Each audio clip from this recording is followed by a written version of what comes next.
Dus ja, ik had muziek in mijn bloed. Hè. Heel soort mensen die denken dat ik alleen maar gewoon bloed had, maar ik had muziek toch in op een gegeven moment. Van die nootjes op een gegeven moment. Wanneer is dat gisteren ontleden in het laboratorium, dan Jos Boert maar al die nootjes er toch in. En het leuke is dat 12 jaar oud stiekel op een merken om plaatsjes te vergeten. Gewoon singeltjes, zo weet ik wat het woord. En dat vind ik een hele bijzondere tijd. Hè. De Little Richard en de Cliff Richards en de Elvis Presley's en dat soort dingen. Ja. Ja. En ja, dus dat weer vinyl, hè. Dat weer een platen. Ja. En wat is er nou bijzonder op een gegeven moment? Ik ben al 64. En wat krijg je dan op een gegeven ogenblik? De platen komen voorop. Nou, het is toch een wonder om het zo maar te zeggen. Op een gegeven ogenblik dat ik in dit stik van mijn lippen op een gegeven ogenblik dat ik weer met vinyl bezig ben geweest. Ja. En wat Jos dan door zijn vol met platen, het is net voor te stellen. Weet ik wat. En al die jongeren die in die platen omklauwen en weet ik wat. Nou, ik vind het zelf wel prachtig. Maar doe hier stik nou een vraag. Ja. Ken je misschien even een plaat Jerrelid? Dit is Bit Hard. Die is bluesjachtig en weet ik wat. Nou is het net zo dat we alleen maar blues verkepen hier. Maar het is wel de basis van heel soort dingen natuurlijk op een gegeven moment. Dit is toch hartstikke wat pang, zo van. Dat swingt het over. Lord have mercy on me. Kerstvol? Ja. Daar gaat het niet lippen op een gegeven moment. Maar enfin, het leuke is dat een Jos dat is als ja, geweldig hè. Ja. Er is 12 en begint komt in feite is singeltjes te vergeven. Nou, squallen weer helemaal niks van mij natuurlijk op een gegeven moment. Want dan vind ik al plaatjes om te vergeven. En dan doe ik dit op een gegeven moment, al jaren en jaren. Maar ze zeggen wat een stem, jongen. Dat geweldig. En het leuke is dat ze op een gegeven moment, want daar is de oudere generatie. En dan komt er een hele nieuwe generatie komt erin, hè.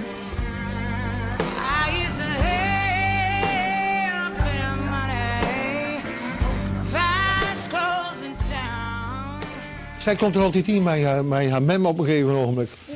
En dan Jos, iedere plaat, dat is het mooie van deze mensen. Iedere plaat die houden ze dan op een gegeven moment even in de hoorn. En weet ik wat, de Jos eventjes zo. Zo, dat is het allermooiste. Zo, ik ga niks aan klonten die staat door, hè. Zo, daar binnen klonten, zo. Zo, dit binnen gasten, hè. De plaat, die pakt binnen en zo.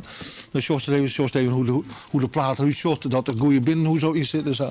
Nou, daar gaat het gewoon niet. Daar gaat het gewoon om het zo maar te zeggen. Zo, mij eerbied een plaat aanpakken. Zo, het is een ceremonie. Hè. Wanneer een plaat pakt op een gegeven moment, dan doet het ding weer te hoes op een gegeven moment, dan zo vast. Maar leefde, het is een beetje seksueel, als het zo vast op plaat is. Dan zet hem op de draaitafel en weet ik wat.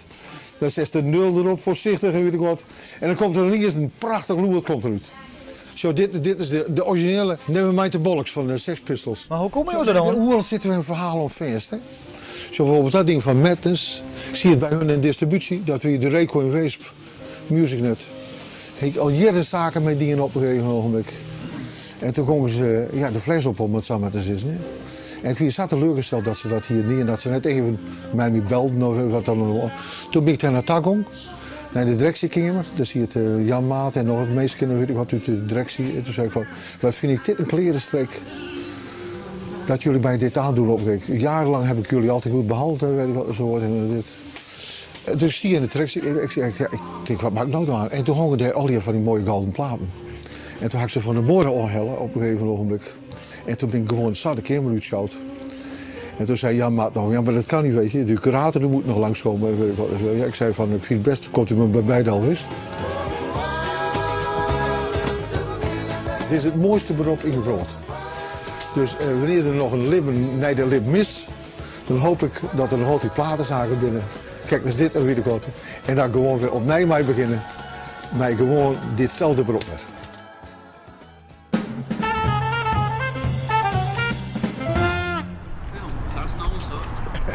Goeie.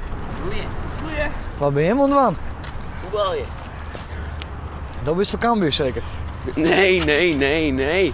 Nee, sowieso niet. Nee? Nee. En net? Ik vind het volle betten. Is dat zo? Ja. Oh. Dus je mag wel graag even voetballen, maar je hebt er net vol of snel van, jij wel. Jawel. Ja.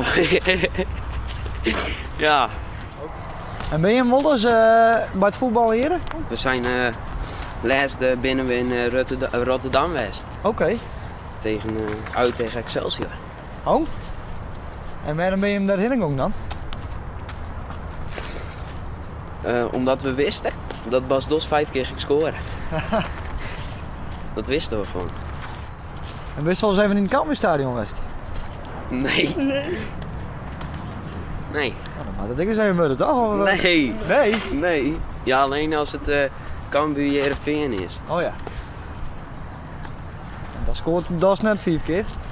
6 keer. En een player is toch niet Suske Wollesen net? Ja. Ja. Wat doe je dan? Schreeuwen. Schreeuwen? Ja. Zin haar? Ja. En wat schreeuwt ze dan? Maar. Nog gewoon schreeuwen. Maar meer in het algemeen. Ja. Kan ze een stukje schreeuwen? Oké.